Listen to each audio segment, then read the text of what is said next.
Қарашы, ана жақта балалар волейбол ойнап жатыр, ал мына жақта велосипед теуіп жүр.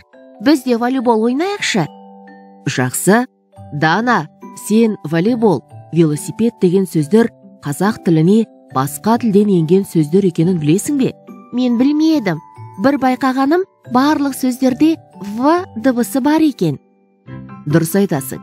В дыбысы тек басқа тілден енген сөздерде кездесетін дыбыс. Ал В дыбысы барлық буында кездесе ме? Иә, мысалы, вагон, паровоз, Киев. В дыбысы қандай дыбыс екенін білесің бе? Ол дауыссыз, яң дыбыс және тіс пен еріннің жуысуынан жасалатын дыбыс.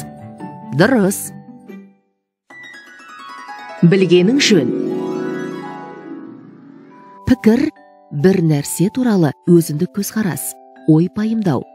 Мәтін мазмұны бойынша пікір білдіруге бағытталған сұрақтар неге, неліктен? Бірде ағам екеуміз ауылдың шетіне шықтық. Қар жауып тұр. Жуық маңнан қоян көрінді. Жақындасақ, қашатын емес. Аяғынан аққан қаны сорғалап, қар үстіне тамып жатыр. Үйге келіп, аяғын емдеуге кірістік. Аяғы жазылған соң босатып жібердік. Сұрақ: неліктен қоян қашпай бір орында тұр? Бірінші жауап: қоянның аяғы сынып қалған болуы мүмкін. Екінші жауап: қоян қақпанға түсіп қалуы мүмкін. Үшінші жауап: қоян адамдардан көмек күтуі мүмкін.